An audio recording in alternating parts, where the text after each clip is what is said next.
தமிழும் தங்கையாவும் என்ற YouTube channel வழியாக உங்களை வாழ்த்துகிறேன்.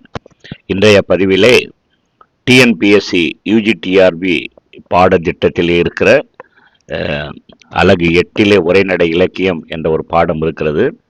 அதிலே உரைநடை இலக்கியத்திலே உரைநடையை வளர்த்த சான்றோர்கள் வரிசையிலே முதலாவதாக கொடுக்கப்பட்டிருக்கிறார் ஆறுமுக நாவலர். அந்த ஆறுமுக நாவலருடைய வரலாறை இப்பொழுது நாம் காண இருக்கின்றோம். இது யூஜிடிஆர்பிக்கு மட்டுமல்ல, PGTRB, group 2, 2A, UPSC Tamil, TNPSC போன்ற அனைத்து போட்டித் தேர்வுகளுக்கும் இந்த தலைப்பு மிகவும் பயனுள்ளதாக இருக்கும் என்று நான் கருதுகிறேன். ஆறுமுக நாவலுடைய முழு வரலாற்றை ஒரு 42 வினாக்களிலே வகுத்து தொகுத்து நான் உங்கள் முன் வைத்திருக்கிறேன். இந்த வினாக்களை கூட ஒரு வரிசை முறைப்படி ஒரு ஒரு கதையை போல நான் கொண்டு சென்றிருக்கிறேன். எனவே கவனமோடு குறிப்பெடுத்து கொண்டு இதை தேர்வு நேரத்திலே பயன்படுத்தி வாழ்வில் வளம் பெற உங்களை நான் வாழ்த்துகிறேன். ஆறுமுக நாவலருடைய வரலாற்றை நாம் இப்பொழுது காண இருக்கின்றோம் ஒரு 42 வினாக்களிலே. வினாயன் 1, ஆறுமுக நாவலருடைய இயற்பெயர் என்ன? ஆறுமுக நாவலருடைய இயற்பெயர் ஆறுமுக பிள்ளை. ஆறுமுகம் என்று பெயர், ஆனால் ஆறுமுக பிள்ளை என்று வரலாற்றில் பதிவு செய்யப்பட்டிருக்கிறது. ஆறுமுக நாவலருடைய இயற்பெயர் ஆறுமுக பிள்ளை என்பது. ஆறுமுக நாவலருடைய காலம் என்ன? ஆறுமுக நாவலருடைய காலம் மொத்தம் 57 ஆண்டுகள் அவர் இந்த உலகத்தில் வாழ்ந்திருக்கிறார் என்று நம்மால் அறிய முடிகிறது. 18/12/1822 அவர் பிறந்திருக்கிறார். சரியாக நமக்கு இந்த தேதிகள் வரலாற்றிலே பதிவு செய்யப்பட்டிருக்கிறது. 18/12/1822 ஆண்டு பிறந்திருக்கிறார். அவர் இந்த மண்ணிலிருந்து 5/12/1879 மறைந்திருக்கிறார். எனவே 1822 1879 வரை அவருடைய காலம் என்று நாம் மனதிலே உள்வாங்க வேண்டும். மொத்தத்தில் 57 ஆண்டுகள் இந்த மண்ணிலிருந்து அவர் சைவத் தொண்டும் தமிழ் தொண்டும் புரிந்திருக்கிறார் என்பதை நாம் உள்வாங்க வேண்டும். மூன்றாவது வினா, ஆறுமுக நாவலருடைய பெற்றோர் யார்? ஆறுமுக நாவலருடைய பெற்றோர் தந்தை கந்தப்பிள்ளை. தந்தையாருடைய பெயர் கந்தப்பிள்ளை என்பது, தாயாருடைய பெயர் சிவகாமி அம்மையார். இந்த கந்தப்பிள்ளை என்பவருக்கும் சிவகாமி அம்மையாருக்கும் ஆறுமுக நாவலர் பிறந்திருக்கிறார். ஆறுமுக நாவலர் எங்கே பிறந்தார்? அவர் பிறந்த இடம் என்ன என்று நாம் அறிகின்ற பொழுது லங்கையிலே யாழ்ப்பாணத்தில் இருக்கிற நல்லூரில் அவர் பிறந்திருக்கிறார். லங்கையிலே யாழ்ப்பாணத்தில் இருக்கிற நல்லூரில் இவர் பிறந்திருக்கிறார். இவர் உடன் பிறந்தவர்கள் யார் என்று நாம் வரலாற்றை காணுகின்ற பொழுது ஆறுமுக நாவலரோடு மூத்த சகோதரர் 4 பிறந்திருக்கிறார்கள். தமக்கையர் ஒரு 3 பிறந்திருக்கிறார்கள். இவர் அந்த குடும்பத்திலே கடைசி மகனாக பிறந்திருக்கிறார். 9 வயதிலே தன்னுடைய தந்தையை இழந்ததாக நம்மால் காண முடிகிறது. ஆறுமுக நாவலருடைய உடன் பிறந்தோர் மூத்த சகோதரர் 4, தமக்கையர் 3. இவர் இறுதி குடும்பத்திலே கடைசி மகனாக அவர் பிறந்திருக்கிறார். ஆறுமுக நாவலர் அறிந்திருந்த மொழிகள் யாவை? ஆறுமுக நாவலருக்கு என்னென்ன மொழிகள் தெரியும் என்று நாம் பார்க்கின்ற பொழுது தமிழ், சமஸ்கிருதம், ஆங்கிலம் ஆகிய 3 மொழிகளை அவர் கசரட கற்றிருக்கிறார். தமிழ், சமஸ்கிருதம், ஆங்கிலம். இவர் 12 வயதிலேயே இந்த 3 மொழிகளையும் திறம்பட பேசுவதிலேயும் எழுதுவதிலேயும் தன்னை வளர்த்து கொண்டிருக்கிறார். 7வது வினா, எந்த வயதிலே இவர் ஆசிரியராக மாறினார்? தன்னை அதிகமாக அவர் தயார்படுத்தி கொண்டதினாலே இவர் மிகு சீக்கிரத்திலே பிள்ளைகளுக்கு பாடம் போதிக்கும் ஆசிரியராக மாறுகிறார். 19 வயதிலேயே இவர் தன்னுடைய 19வது வயதிலேயே இவர் இருமொழி கற்பிக்கும் ஆசிரியராக மாறுகிறார். இருமொழி கற்பிக்கும் ஆசிரியராக இவர் மாறுகிறார். இவர் தன்னுடைய 2 கண்களாக எதை போற்றினார் என்ற வினா கேட்கப்பட்டிருக்கிறது. தமிழையும் சைவத்தையும் தன்னுடைய 2 கண்களாக, ஒரு மனிதனுக்கு 2 கண்கள் அவசியம். இவர் தன்னுடைய 2 கண்களாக தமிழையும் சைவத்தையும் போற்றினார் என்று நாம் தமிழக இலக்கிய வரலாறுகளிலே நம்மால் அறிய முடிகிறது, உணர முடிகிறது. இவர் 9வது வினா, யாரிடம் தமிழ் கற்றார்? ஏனென்று சொன்னால் நம்ம வரலாற்றிலே அந்த யாரிடம் தமிழ் படிக்கிறோம் என்பது இந்த தமிழறிஞருடைய வரலாற்றிலே பதிவு செய்யப்பட வேண்டிய செய்தி. ஏனென்று சொன்னால் நாம் எந்த ஆசிரியரிடம் கற்கின்றோமோ அவரிடமிருந்து கற்ற அறிவுகளை தான் நாம் அவுட்புட், அதாவது வெளிப்படுத்த முடியும். எனவே நாம் படிக்கின்ற அந்த கல்வி நிலையங்களும் அங்கே இருக்கிற நம்ம ஆசிரியர்களும் பேராசிரியர்களும் வரலாற்றிலே பதிவு செய்யப்பட வேண்டியவர்கள். எனவே இவர் யாரிடம் தமிழ் கற்றார் என்ற வினாவிற்கு முதலிலே இவர் நல்லூர் சுப்பிரமணிய உபாத்தியாயரிடம் தமிழையும் நீதி நூல்களையும் கற்றிருக்கிறார். முதல் நல்லூர் சுப்பிரமணிய உபாத்தியாயர், நல்லூர் சுப்பிரமணிய உபாத்தியாயரிடம் முதல்ல அவர் தமிழையும் நீதி நூல்களையும் கற்றிருக்கிறார். அதன் பிறகு சரவணமுத்து புலவர் என்பவரிடமும் அதற்கு பின்னாரே இவருடைய ஆசிரியரான சரவணமுத்து புலவருடைய குருவாகிய சோதிராச முதலியாரிடமும் இவர் உயர்கல்வியை பெற்றிருக்கிறார். எனவே இவர் நல்லூர் சுப்பிரமணிய உபாத்தியாயரிடம் தொடக்க கல்வி தமிழையும் நீதி நூல்களை பயின்றிருக்கிறார். பின்னர் சரவணமுத்து புலவரிடமும் பின்னர் அவருடைய ஆசிரியர் ஆகிய குருவாகிய சோதிராஜம் முனிவர் முதலியாரிடமும் இவர் தன்னுடைய உயர்கல்வியை கற்றிருக்கிறார். 10வது வினா, ஆறுமுக நாவலர் ஆங்கிலத்தை எங்கு கற்றார்? ஏனென்று சொன்னால் ஆங்கிலத்திலே அக்காலத்தில் மிக திறம்பட அவர் பேசவும் எழுதவும் மொழிபெயர்ப்பு செய்யவும் அவர் கற்றிருந்தார். எனவே அது ஒரு மைல்கல் போல இவருடைய வாழ்க்கையில் அமைந்தது என்று சொல்லலாம். அந்த வரலாற்று சிறப்புமிக்க அந்த ஆற்றலை அவர் எங்கே கற்றார் அல்லது பெற்றார் என்பது நமக்கு வினா. யாழ்ப்பாணத்திலே ஒரு கல்லூரி, வெஸ்லியன் ஆங்கில பாடசாலை என்பது பின்னாளில் அது கல்லூரியாக மாறுகிறது. யாழ்ப்பாணத்தில் இருந்த வெஸ்லியன் ஆங்கில பாடசாலை ஒரு இங்கிலீஷ் ஸ்கூலில், அதில் அதனுடைய நிறுவனராகவும் அதிபராகவும் இருந்தவர் பெர்சிவல் பாதிரியார், ஒரு மேல்நாட்டு பாதிரியார். பெர்சிவல் ஐயர் என்று சொல்லுவார்கள், பெர்சியர் பாதிரியார். இவர் அந்த யாழ்ப்பாணத்திலே அந்த வெஸ்லியன் ஆங்கில பள்ளிக்கூடத்தை நிறுவுகிறார். அந்த பள்ளியிலே சேர்ந்து, அதாவது பெர்சிவல் பாதிரியாரிடம் இவர் ஆங்கிலம் கற்றார் என்று சொன்னால் மிகையாகாது. அந்த பள்ளியிலே சேர்ந்து அந்த பாதிரியாரிடம் ஆங்கிலம் கற்றதன் விளைவாக 1841 தன்னுடைய 19வது வயதிலேயே அந்த பள்ளிக்கூடத்தினுடைய ஆசிரியராகவும் இவர் நியமிக்கப்படுகிறார். பெர்சிவல் பாதிரியார் அவருக்கு அந்த வாய்ப்பை தருகிறார். 11வது வினா, இவர் தமிழ் உலகில் எவ்வாறு போற்றப்பட்டார்? தமிழ் உலகிலே இவர் யாழ்ப்பாணத்து தமிழ் அறிஞர் என போற்றப்பட்டார். யாழ்ப்பாணத்தை சார்ந்த தமிழ் அறிஞர் என்று இவர் அடையாளம் காணப்பட்டார். 12வது வினா, பரிதிமாற் கலைஞர் எவ்வாறு இவரை போற்றினார்? பரிதிமாற் கலைஞர் மிக சிறந்த தமிழறிஞர், நமக்கு தெரியும். இவரை எவ்வாறு போற்றினார் அப்படின்னு கேட்டிங்கன்னா, வசன நடை கைவந்த வள்ளலார் என்று சொல்லி இவர் போற்றப்பட்டார். பரிதிமாற் கலைஞர் வசன நடை கைவந்த வள்ளலார். இதற்கு காரணம் உண்டு. இவர் பல வசனங்களை எழுதினார். அதாவது இவர் வசன நடை கைவந்த வள்ளலார் என போற்றப்படுவதற்கு காரணம் என்ன அப்படின்னு கேட்டிங்கன்னா, அந்த காலத்தில் இருந்த திருவிளையாடற் புராணம், கந்த புராணம், பெரிய புராணம் போன்ற புராணங்களுக்கு இவர் வசனம் எழுதி வெளியிட்டமையாலே இவ்வாறு அவர் போற்றப்பட்டார். என்று சொன்னால் புராணங்களை சாதாரண மக்களால் புரிந்து கொள்வது என்பது இயலாத ஒரு காரியமாக இருந்தது. குரு இல்லாமல், ஆசிரியர் இல்லாமல், சொல்லி தருபவன் இல்லாமல் நாம் கற்றுக்கொள்ள இயலாது. எனவே இவர் இந்த புராணங்களுக்கும் பழைய இலக்கியங்களையும் மனதிலே கொண்டு, குறிப்பாக முதலாக திருவிளையாடற் புராணம், கந்த புராணம், பெரிய புராணம் போன்ற புராணங்களுக்கு இவர் வசனம் எழுதி வெளியிட்ட காரணத்தினாலே இவர் வசன நடை கைவந்த வள்ளலார் என்று இவர் போற்றப்பட்டார். 14வது வினா, நல்லை நகர் ஆறுமுக நாவலர் பிறந்திலரேல் சொல்லு தமிழ் எங்கே, சுருதி எங்கே என்று இவர் பாராட்டப்பட்டார். அப்படி பாராட்டியவர் யார்? இந்த வினாவை தொடுத்தவர் யார்? திரும்பவும் சொல்ற பாருங்க. நல்லை நகர் ஆறுமுக நாவலர் பிறந்திலரேல் சொல்லு தமிழ் எங்கே, சுருதி எங்கே என்றவர் சி.வை. தாமோதரம் பிள்ளை. இதெல்லாம் வினாக்கள் கேட்பதற்கு வாய்ப்புண்டு. எந்த போட்டித் தேர்வுகளாக இருந்தாலும் இதெல்லாம் கேட்பதற்கு வாய்ப்புண்டு. நான் முக்கியமான தேர்வு கண்ணோட்டத்திலே இருக்கிற குறிப்புகளை மட்டுமே ஒரு முழுமைப்படுத்தி, அவர் வரலாற்றை முழுமைப்படுத்தி உங்கள் முன் வைத்திருக்கிறேன். நிறைய செய்திகளை சேகரிக்க முடிகிறது. ஆனால் தேவையற்ற செய்திகளை நீக்கிவிட்டு தேர்வு கண்ணோட்டத்திலே வினாக்கள் கேட்பதற்குரிய குறிப்புகளை மட்டும் நான் உங்கள் முறை வைத்திருக்கிறேன். அப்போ நல்லை நகர் ஆறுமுக நாவலர் பிறந்திலரேல் சொல்லு தமிழ் எங்கே, சுருதி எங்கே என்றவர் சி.வை. தாமோதரம் பிள்ளை அவர்கள். அடுத்து பாருங்க. 15வது வினா, பதிப்பு உலகில் இவர் எவ்வாறு போற்றப்படுகிறார்? 15வது வினா, பதிப்பு உலகிலே இவர் எவ்வாறு போற்றப்படுகிறார்? பதிப்புலகில் இவர் உ.வே.சாவின் முன்னோடி என்று போற்றப்படுகிறார்.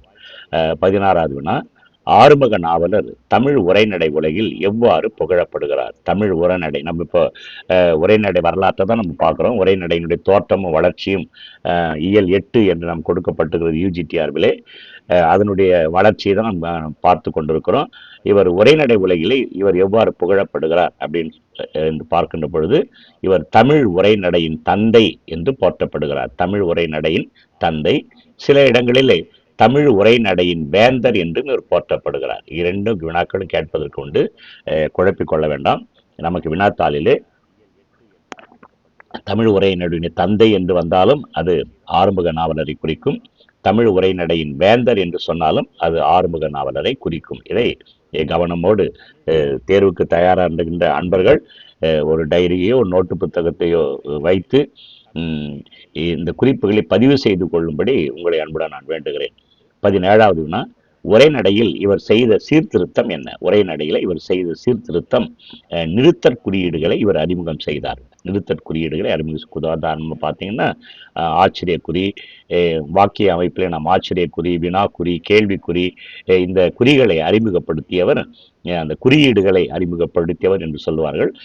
இதை உரைநடையிலே நமக்கு புகுத்தியவர் ஆறுமுக நாவலர் அவர்கள். இந்த 18வது வினா, ஆறுமுக நாவலருடைய பன்முக திறன்கள் யாவை? ஆறுமுக நாவலருடைய பன்முக திறன்கள், பல திறன்களை இவர் பெற்றிருந்தார். ஒன்று, ஆசிரிய பணி. மாணவர்களுக்கு பயிற்றுவிக்கிற சொல்லித் தருகின்ற ஆசிரிய பணியை இவர் செய்து வந்தார். அது மட்டுமல்ல, சைவ சமய சொற்பொழிவாளர், மிக சிறந்த சமய சொற்பொழிவாளராக சைவத்திலே விளங்கினார். உரைநடை பற்றி உரைநடை அதிகமாக வளர்த்திருக்கிறார். பல நூல்களை, கட்டுரைகளை எழுதி உரைநடை எழுத்தாளர் என்று முத்திரை பெற்றிருந்தார். சிறந்த மொழிபெயர்ப்பாளராக இவர் விளங்கினார். ஆங்கிலத்திலிருந்து தமிழ், தமிழிலிருந்து ஆங்கிலம் இரண்டையும் திறம்பட செய்தார். பல பாடசாலைகளை அவர் நிறுவியிருக்கிறார்.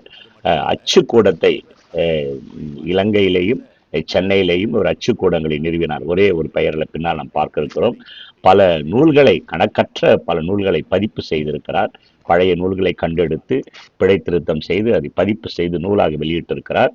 பல பழைய இலக்கியங்களுக்கு உரை எழுதி உரையாசிரியர் என்ற பட்டத்தையும் பெறுகிறார்.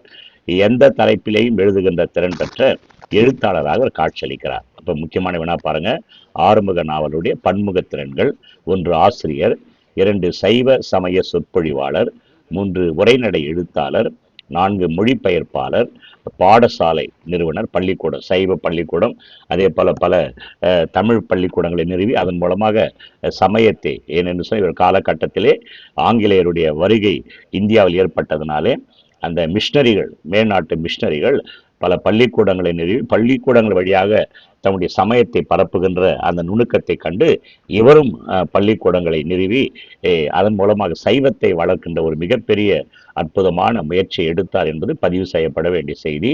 அச்சுக்கூடம், அதே போல ஆங்கிலேயர்கள் அந்த மேல்நாட்டு மிஷினரிகள் பிரிண்டிங் மிஷினை கொண்டு வந்து அதன் மூலமாக அவர்கள் பல நூல்களை எழுதி தமிழையும் வளர்த்தனர், தங்கள் சமயத்தை வளர்த்தனர். அதே நுணுக்கத்தை பயன்படுத்தி இவர் அச்சுக்கூடத்தை நிறுவி பல சைவ நூல்களை வெளியிட்டு மக்களுக்கு இலவசமாக அல்லது எளிய விலையிலே இவர் விநியோகம் செய்தார் என்பதை நம்மால் அறிய முடிகிறது. பல நூல்களை பதிப்பு செய்தார், உரை எழுதியிருக்கிறார், எழுத்தாளர். இவெல்லாம் ஆறுமுக நாவலுடைய பன்முக திறன்கள். 19வது வினா, ஆறுமுக நாவலருடைய மொழிபெயர்ப்பு திறன் எவ்வாறு இருந்தது? மொழிபெயர்ப்பு எப்படி இருந்துச்சு அப்படின்னு கேட்டீங்கன்னா, சிலர் தமிழிலிருந்து ஆங்கிலத்தில் மொழிபெயர்ப்பார்கள். ஆங்கிலத்திலிருந்து மொழிபெயர்க்க அவர்களுக்கு திறன் இருக்காது. ஏதாவது திஸ் ஆர் தட், ஏதாவது ஒண்ணுதான் இருக்கும். ஆனா இவர் தமிழ் நூல்களை ஆங்கிலத்திலும், தமிழ் நூல்களை அல்லது தமிழ் இலக்கியங்களை ஆங்கிலத்திலும், ஆங்கில நூல்களை அல்லது ஆங்கில இலக்கியங்களை தமிழிலும் மொழிபெயர்ப்பதிலே வல்லவராக அவர் இருந்தார் என்பது இவர் கடவுள் கொடுத்த ஒரு மிகப்பெரிய வரசாதம். தமிழ் நூல்களை ஆங்கிலத்திலும், ஆங்கில நூல்களை தமிழிலும் மொழிபெயர்க்கின்ற ஒரு மிக சிறந்த நுணுக்கத்தை, வரத்தை இவர் பெற்றிருந்தார் என்பது மிகையாகாது. 20வது வினா, நாவலர் என்பது யாது? அவர் பின்னால நாவலர் என்ற ஒரு சொல் ஒட்டி இருக்கிறது இல்லையா, என்னென்று சொல்ல வரலாறு இருப்பதனால அது வினாவாக கேட்பதற்கு வாய்ப்புண்டு. நாவலர் என்பது யாது? நாவலர் என்பது இவருடைய நாவன்மைக்கு வழங்கப்பட்ட பட்டம். இது பிறராலே மற்றவரால் வழங்கப்பட்ட ஒரு பட்டம், இவருடைய நாவன்மைக்கு வழங்கப்பட்ட பட்டம். உண்மையில அவருடைய பெயர் ஆறுமுகம் என்பதுதான். ஆறுமுகம் என்பது இயற்பெயர், பெற்றோரிட்ட பெயர். ஆறுமுகம் என்பது நாவலர் என்பது அவருக்கு வழங்கப்பட்ட பட்டம், அவருக்கு வழங்கப்பட்ட பட்டம். அப்போ ஆறுமுகம் என்ற இயற்பெயரோடு நாவலர் என்ற பட்டமும் சேர்ந்து ஆறுமுக நாவலர் என்றவருக்கு பெயராயிற்று. அப்ப நாவலர் என்பது இவர் நாவன்மைக்கு வழங்கப்பட்ட ஒரு பட்டம். அவருடைய இயற்பெயர், கேள்வி கேட்கலாம், ஆறுமுகன் அவருடைய இயற்பெயர் ஆறுமுகம் என்பது, நாவலர் என்பது இவருக்கு வழங்கப்பட்ட பட்டம். அப்போ ஆறுமுகம் கூட்டல் நாவலர் சேர்ந்து ஆறுமுக நாவலர் என்பது இவருக்கு பெயராயிற்று. அப்போ இந்த ஆறுமுக மன்னிக்கவும், இந்த நாவலர் என்னும் பட்டத்தை அவருக்கு வழங்கியது யார்? நாவலர் என்ற பட்டத்தை அவருக்கு வழங்கியவர் திருவாவடுதுறை ஆதீனம் அவருக்கு வழங்கியது. 1849 ஆண்டு திருவாவடுதுறை ஆதீனம் இவருக்கு அந்த பட்டத்தை வழங்குகிறது. அப்போது அந்த மடத்தினுடைய திருவாவடுதுறை ஆதீனத்தினுடைய அதிபராக இருந்தவர் சுப்பிரமணிய தேசிகர் அப்பொழுது ஆதீனமாக இருக்கிறார். அப்பொழுது அந்த பட்டத்தை அவர் பெற்ற பொழுது அவருக்கு வயது என்ன என்று நாம் பார்க்கின்ற பொழுது வெறும் 27 வயது. இந்த 27 வயதிலேயே ஒரு மிக சிறந்த வரலாற்று சிறப்பு வாய்ந்த அந்த திருவாவடுதுறை ஆதீனம் இவருக்கு அந்த நாவலர் என்ற பட்டத்தை இவருடைய 27வது வயதிலே அவருக்கு வழங்கியது. அதற்கு காரணமும் உண்டு. என்னன்னா இந்த பின்னாலே கொஸ்டின்ல அந்த வரலாற்று குறிப்பை நான் பதிவு செய்திருக்கிறேன். அவரு 23வது நான் பாருங்க, பாட நூல்களை அச்சிட அந்த இலங்கையிலே தான் நிறுவிய அந்த அச்சுக்கூடத்திற்கு அந்த அச்சு இயந்திரத்தை வாங்க அவர் சென்னைக்கு வருகிறார், இந்தியா வருகிறார். அதாவது இங்க பாருங்க, பாட நூல்கள் அச்சிட அச்சு இயந்திரங்கள் வாங்க அவர் சென்னைக்கு வந்தபோது சென்னைக்கு வந்தார். எப்போது வந்தார், யாருடன் வந்தார்? வினா பாருங்க. இதை பார்க்கும்போது அதுக்கு நம்ம விடை கிடைச்சிடும். நல்லூர் சதாசிவம் பிள்ளை என்பவரோடு 1849 ஆண்டு ஆடி மாதம் இவர் சென்னைக்கு வருகிறார். எதுக்கு வருகிறார் சென்னைக்கு அப்படின்னு கேட்டா, நல்லூர் சதாசிவம் பிள்ளையோடு 1849 ஆண்டு அந்த அச்சு இயந்திரம் வாங்குவதற்காக சென்னைக்கு வருகிறார்.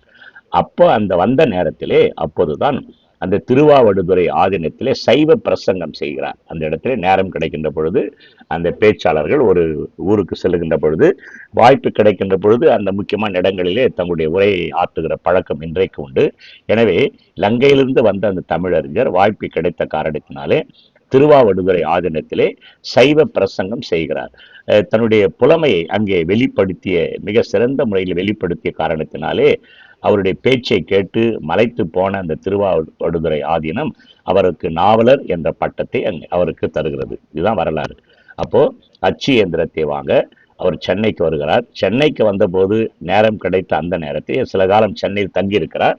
திருவாவடுதுறை ஆதீனத்திலே சும்மா அவருக்கு நாவலர் பட்டம், இப்பெல்லாம் இந்த காலத்தில் பார்த்தீங்கன்னா சும்மாவே கூட சில பட்டங்களை வாங்கி பெயருக்கு முன்னும் பின்னும் சேர்த்துக் கொள்கிற பழக்கம் இருக்கிறது. ஆனால் அவர் அந்த அந்த ஆதீனத்திலே மிக சிறந்த அந்த சைவ பிரசங்கத்தை செய்த காரணத்தினாலே அதை கேட்டு மலைத்து போன அந்த திருவாவடுதுறை ஆதீனம் அவருடைய திறமையை பாராட்டி அவருக்கு நாவலர் என்ற பட்டத்தை வழங்கியது. அந்த நேரத்தில் சில காலம் சென்னையில் அவர் தங்கியிருக்கிறார். அந்த நேரத்தை கூட அவர் வீணாக்காமல் சென்னையிலே சூடாமணி நிகண்டையும் சௌந்தர்ய நகரி என்ற அதற்கு உரையையும் அச்சிட்டு அதை பதிப்பிக்கிற ஒரு பணியை அந்த நேரத்தில் அவர் செய்கிறார். 24வது வினா, ஆறுமுக நாவலரின் நோக்கம் யாது? ஆறுமுக நாவலருடைய நோக்கம் யாது என ஒரு முக்கியமான நோக்கம் சைவ சமயத்தை வளர்ப்பது அல்லது பரப்புவது. இதுதான் அவருடைய முதன்மை நோக்கம். சைவம் தான் அவருடைய மூச்சாக இருந்தது. அடுத்து சைவ தமிழ் பண்பாட்டை வளர்ப்பது, சைவத்தின் அடிப்படையிலே தமிழ் பண்பாட்டை வளர்ப்பது, தமிழை வளர்ப்பது என இந்த 3 கொள்கைகள். திரும்பவும் சொல்ற, ஆறுமுக நாவலுடைய நோக்கம் என்னன்னு பார்த்தீங்கன்னா, ஒன்று சைவத்தை வளர்ப்பது, சைவத்தின் அடிப்படையிலே தமிழ் பண்பாட்டை வளர்ப்பது, 3 தமிழை வளர்ப்பது என்ற மிக உயரிய சிந்தனைகளை தன்னுடைய நோக்கமாக அவர் கொண்டிருந்தார். 25வது வினா, இவர் அச்சுக்கூடம் எங்கே நிறுவினார்? இவர் நிறுவிய அச்சுக்கூடம் எங்க அப்படின்னு ஒரு வினா. ஏன்னா முதலாக இவர் ஆங்கிலேயர்கள் தான் முதலாக அச்சுக்கூடங்களை நிறுவினார்கள். இவர் ஆங்கிலேயர் அல்லாத இவர் முதலாக அச்சுக்கூடத்தை நிறுவியது வரலாற்றிலே பதிவு செய்யப்பட வேண்டிய செய்தி. இலங்கையிலே சென்னைக்கு வந்து இங்கிருந்து அந்த பிரிண்டிங் மிஷின், அந்த அச்சு இயந்திரத்தை வாங்கி சென்று இலங்கையிலே தன்னுடைய இல்லத்திலே முதலாக அந்த அச்சு இயந்திரத்தை நிறுவுகிறார். அப்போது அவர் கிட்ட பெயர் வித்தியானுபாலன இயந்திர சாலை என்ற அந்த அச்சுக்கூடத்துக்கு பெயரிடுகிறார்.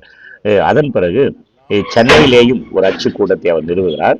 சென்னையில அவர் நிறுவிய அச்சுக்கூடம் எங்க அப்படின்னு கேட்டீங்கன்னா, சென்னையிலே தங்கசாலை அப்படின்னு சொல்லுவோம். தங்கசாலை தெருவிலே வித்யானுபாலன இயந்திர சாலை என்ற ஒரு அச்சுக்கூடத்தை நிறுவினார். அப்போ இலங்கையிலேயும் ஒரு அச்சுக்கூடத்தை நிறுவினார். தமிழகத்திலே சென்னையிலேயும் ஒரு அச்சுக்கூடத்தை நிறுவி அவர் பல நூல்களை பதிப்பித்து வெளியிட்டிருக்கிறார். 27வது வினா, அச்சுக்கூடத்தின் வழியாக அவர் ஆற்றிய பணி என்ன? அச்சுக்கூடத்தின் வழியாக அவர் ஆற்றிய பணி முக்கியமா அவர் நோக்கம் என்ன அப்படின்னு கேட்டீங்கன்னா, தமிழிலே எழுத்து பிழை இல்லாமல் நூல்களை அச்சிட்டு தரும் பணியிலே அவர் ஒரு சிறந்த வழிகாட்டியாக இருந்தார். அந்த அச்சுக்கூடத்தின் வழியாக எந்த விதமான சிறு பிழையும் இல்லாமல் நூல்களை அச்சிட்டு வெளியிட வேண்டும் என்ற நோக்கத்தை அவர் முதன்மையாக கொண்டிருந்தார். பள்ளி மாணவர்களுக்குரிய தொடக்க பாட புத்தகங்கள், அதாவது முதல் 4 வகுப்புகளுக்கு இவர் பாட புத்தகங்களை தன்னுடைய அச்சகத்திலே அச்சிட்டு வெளியிட்டார் என்று கருத்து பதிவு செய்யப்பட்டிருக்கிறது. இலக்கண பிழையற்ற தமிழிலே தாமே அந்த பாடநூலை எழுதி பள்ளி மாணவர்களுக்குரிய பாடநூல்களை எழுதி இவர் தன்னுடைய அச்சகத்தின் வழியாக வெளியிட்டார். இலக்கணத்தை எளிதில் கற்க உதவும் நூல்களை எளிய முறையிலே, இலக்கணம் என்று சொன்னால் பலருக்கு இன்னும் கூட ஒரு விதமான பயம் அல்லது நடுக்கம், ஒரு தயக்கம் இருப்பதை நம்மால் உணர முடியும். இலக்கணம் என்பது ஒன்றும் அல்ல, அது மிக எளிமையான ஒரு பாடம் என்பதை மனதிலே கொண்டு சமுதாயத்தில் இலக்கணத்தை எளிதாக கற்க உதவுகின்ற நூல்களை அவர் எழுதினார். அதே நேரத்தில் சைவ சமயத்தை விளக்கி கூறுகின்ற பல நூல்களை அவர் இயற்றி வெளியிட்டார். 28வது வினா, அரிசி பிச்சை எடுத்து தமிழ் தொண்டு செய்த சான்றோன். நல்லா கவனிங்க, அரிசி பிச்சை எடுத்து தமிழ் தொண்டு செய்த சான்றோன் என்று ஆறுமுக நாவலரை புகழ்ந்தவர் யார்? இது வரலாற்றிலே, இலக்கிய வரலாற்றிலே பதிவு செய்யப்பட்டிருக்கிறது. அரிசி பிச்சை எடுத்து தமிழ் தொண்டு செய்த சான்றோன் என்று ஆறுமுக நாவலரை புகழ்ந்தவர் யாரும் அல்ல, டாக்டர் மூவா. டாக்டர் மூ அவர்கள் புகழ்ந்திருக்கிறார். தன்னுடைய இலக்கிய வரலாறு, டாக்டர் மூவா எழுதிய இலக்கிய வரலாறு நூலிலே பக்கம் 294 பதிவு செய்யப்பட்டிருக்கிறது. அதாவது அச்சகத்தையும் பள்ளிக்கூடங்களையும் நடத்துவதற்கு ஆகும் செலவை ஈடு செய்வதற்காக வீடு வீடாக சென்று அரிசி பிச்சை எடுத்து தமிழ் தொண்டு செய்த சான்றோர் ஆவர் இவர் என்று சொல்லி தன்னுடைய இலக்கிய வரலாற்றில் பதிவு செய்திருக்கிறார். இதெல்லாம் கேட்கின்ற பொழுது வேதனையும் வருகிறது, அதே நேரத்தில் ஒரு மகிழ்ச்சியும். இவ்வளவு வேதனைப்பட்டெல்லாம் தமிழை வளர்த்திருக்கிறார்கள் என்ற ஒரு ஆச்சரியமும் அதிசயமும் நம்மளிடத்தில் தோன்றுகிறது. 29வது வைதாலும் வழுவின்றி வைவாரே என்ற புகழுக்குரியவர் யார்? ஆறுமுக நாவலர். வைதாலும், வைதல் என்று சொன்னால் திட்டுதல் என்று பொருள். நாம் மற்றவரை திட்டுகின்ற பொழுது கோபத்திலே தாறுமாறான சொற்களை பயன்படுத்துவது உண்டு. ஆனால் இவர் எந்த கோபத்திலே மற்றவரை வைதாலும் கூட அதில் ஒரு சிறு வழுவில்லாமல் வையக்கூடிய தன்மை உடையவர் என்று ஆறுமுக நாவலர் போற்றப்பட்டார். 30வது இவர் சைவம் சார்ந்த கல்லூரிகளை எங்கே நிறுவினார்? சைவம் சார்ந்த கல்லூரிகளை யாழ்ப்பாணத்திலேயும் சிதம்பரத்திலேயும் இவர் நிறுவுகிறார். இது முக்கியமான இது. சைவம் சார்ந்த கல்வி ஏன்னு சொன்னால் அக்காலத்தில் மிஷினரிகள் பல பள்ளிகளை கல்லூரிகளை நிறுவி தங்களுடைய சமயம் பரப்புவதை கண்ட அவர் தாமும் அப்படி செய்ய வேண்டும் என்ற ஒரு ஏக்கம் தாக்கத்தின் காரணமாக இவர் சைவம் சார்ந்த கல்லூரிகள் நிறுவி அதன் வழியாக சமய தொண்டாற்றினார், தமிழ் தொண்டும் புரிந்தார். 31வது நாவலர் சைவ பாடசாலை எங்கு ஆரம்பித்தார்? இது கல்லூரி, பள்ளிக்கூட பாடசாலை. வண்ணார் பண்ணையிலே சைவ பிரகாச வித்யாசாலை என்னும் பெயரிலே இவர் ஆரம்பித்திருக்கிறார். வண்ணார் பண்ணையிலே, இலங்கையிலே வண்ணார் பண்ணையிலே சைவ பிரகாச வித்யாசாலை என்ற பாடசாலை அமைத்தார். அதே போல தமிழகத்தில் சிதம்பரத்திலே 1864ஆம் ஆண்டு ஐப்பசி மாதம் சைவ பிரகாச வித்யாசாலை என்ற ஒரு பள்ளிக்கூடத்தை அவர் நிறுவியிருக்கிறார்.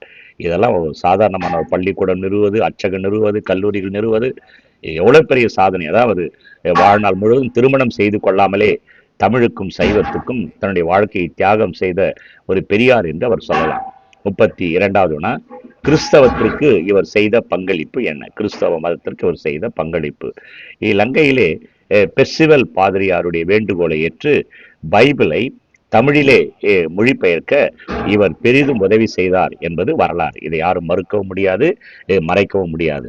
ஏனென்று சொன்னால் அந்த அக்காலத்தில் பெர்சிவல் பாதிரியார் யாழ்ப்பாணத்திலே வெஸ்லியன் ஆங்கிலேய பாடசாலை என்னுடைய நிறுவனராகவும் அதிபராகவும் இருந்தார். அந்த பாடசாலையை நிறுவி அதன் அதிபராகவும், பிரின்சிபல் என்று சொல்லுகிறோம் அல்லவா, அதனுடைய அதிபராகவும் நிறுவனராகவும் இருந்தார்.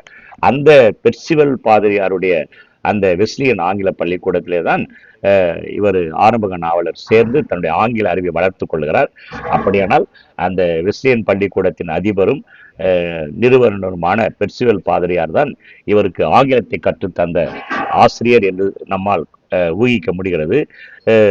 எனவே இந்த பாடசாலையில் தான் ஆறுமுக நாவலர் ஆங்கிலம் கற்றதோடு நில்லாமல் அதே பள்ளியிலே தன்னுடைய 19வது வயதிலே ஆசிரியராகவும் பணியாற்றுகின்ற வாய்ப்பை அவர் பெற்றார்.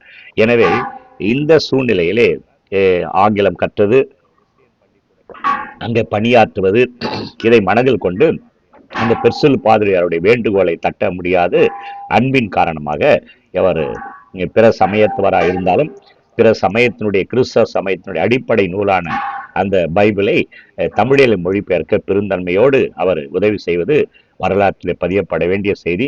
இன்னும் தெளிவாக சொல்ல வேண்டும் என்றால் அந்த பைபிளை பற்றி பல பதிப்புகள் வந்து விட்டது. ஆனால் இன்று பெரும்பாலான கிறிஸ்தவ மக்களாலே பயன்படுத்தப்பட்டு விரும்பி படிக்கப்படுவது ஆறுமுக நாவலர் மொழிபெயர்க்கு உதவி செய்த அல்லது மொழிபெயர்த்த அந்த ஆறுமுக நாவலுடைய பதிப்பை தான் மக்கள் அதிகமாக இன்றைக்கு விரும்புகிறார்கள் என்பதும் இங்கே பதிவு செய்யப்பட வேண்டிய ஒரு செய்தி. 33வது வினா, கிறிஸ்தவ பாதிரியாரிடமிருந்து ஆறுமுக நாவலர் கற்ற பாடம் என்ன? இவர் காலத்திலே கிறிஸ்தவ மதம் வேகமாக தமிழகத்திலே இலங்கையிலே பரவியது. இவர்களை கண்டு இவர் ஒரு பாடம் பெற்றார். அது நாம் உள்வாங்க வேண்டியது. ஏனென்று சொன்னால் இவர் சமுதாயத்திலே சைவத்தையும் தமிழையும் வேகமாக பரவுவதற்கு இந்த கிறிஸ்தவ பாதிரியாரிடம் கற்ற அந்த பாடம் ஒரு உந்துதல் என்று சொல்லலாம். ஒரு 3 குறிப்பை நான் வைத்திருக்கிறேன். கிறிஸ்தவ பாதிரியார்கள் தம்முடைய சமயத்தை பரப்ப பல நூல்களை எழுதி வெளியிட்டனர். பல நூல்களை அதை அச்சு இயந்திரத்தை இறக்குமதி செய்து அதன் மூலமாக பல நூல்களை எழுதி வெளியிட்டனர். அதே போன்று நாவலரும் ஆறுமுக நாவலரும் சைவம் பரப்புவதற்காக பல நூல்களை எழுதி அச்சிட்டு வெளியிட்டார் என்பது வரலாறு. அதே போல 2வது குறிப்பு, கிறிஸ்தவ பாதிரியார்கள் தம் சமயம் சார்ந்த கருத்துக்களை வெளியிட பல்வேறு இடங்களிலே பிரசங்கங்கள் செய்தனர். பல இடங்களிலே பிரசங்கம் என்று சொன்னால் சமயம் சார்ந்த உரை என்று சொல்லுவார்கள். அதனை பின்பற்றி ஆறுமுக நாவலரும் பல இடங்களிலே சைவ கோயில்களிலே சைவ பிரசங்கங்கள் செய்தார். இதுதான் அவர் சமயம் பரப்புவதற்கு அடிப்படையாக இருந்தது. 3வது ஒரு முக்கிய குறிப்பையும் சொல்லலாம். கிறிஸ்தவ பாதிரியார்கள் பல்வேறு இடங்களிலே பல பள்ளிக்கூடங்களை அமைத்தனர். பள்ளிக்கூடங்களை அமைத்து அந்த பள்ளிக்கூடங்கள் வழியாக தன்னுடைய சமயத்தை பரப்புவதை கண்ட நாவலர் ஆறுமுக நாவலரும் அம்முறையை பின்பற்றியே பல இடங்களிலே பல சைவ பள்ளிகளை நிறுவி அதன் வழியாக சைவத்தையும் தமிழையும் பரப்பினார் என்பதை நாம் உள்வாங்க வேண்டும். 34வது வினா, ஆறுமுக நாவலர் எழுதி தம்முடைய அச்சுக்கூடத்திலே வெளியிட்ட நூல்களை எக்கச்சக்கமான நூல்களை அவர் எழுதியிருக்கிறார்.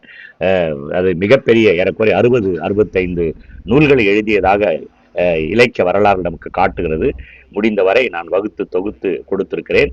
ஆறுமுக நாவலர் எழுதி தம்முடைய அச்சுக்கூடத்திலே அச்சிட்ட நூல், அவர் எழுதி வெளியிட்ட நூல் பாலபாடம், ஆத்திச்சூடி, கொன்றை வேந்தன் உரை எழுதியிருக்கிறாரு, சிவாலய தரிசன விதி, அதுக்கப்புறம் சைவ சமய சாரம், சைவ சமய நெறிவுரை, சைவ சமய வினாவிடை, சைவ சமய வினாவிடை 2 பாகம், பாகம் 1 பாகம் 2, அப்புறம் கொலை மறுத்தல், நன்னூல் விரித்துரை எழுதியிருக்கிறார்.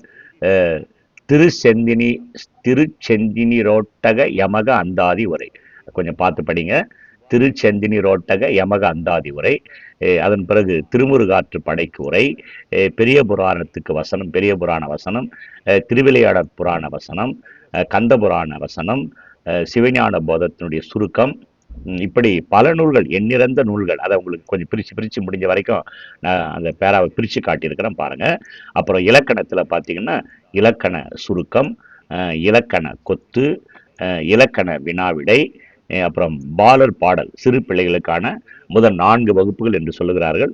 பாலர் பாட பகுதி, அதாவது 4 பகுதிகள், 1 2 3 4.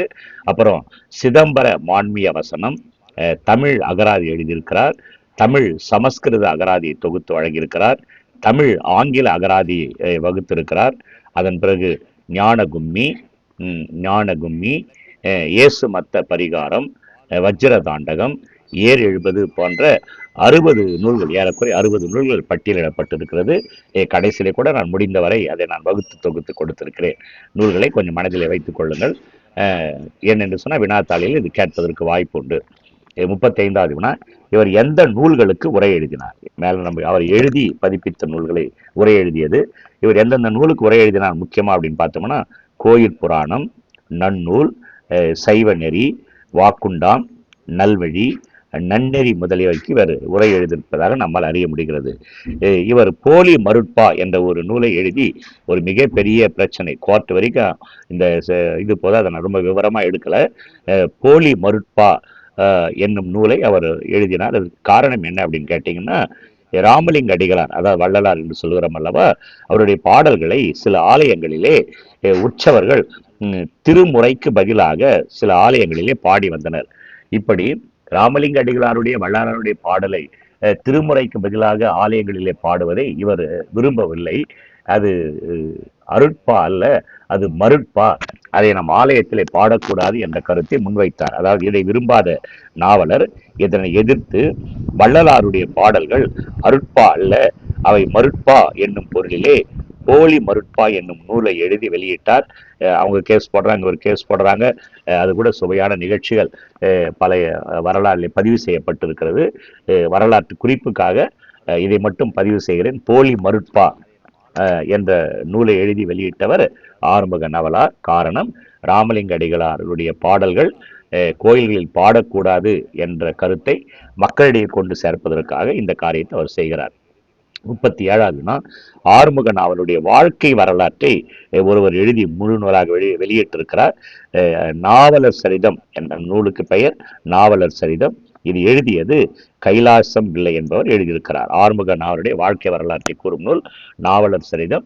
இது எழுதியவர் கைலாசம் பிள்ளை என்பவர் ஆறுமுக நாவலுடைய வரலாற்றை முழுமையாக எழுதியிருக்கிறார்.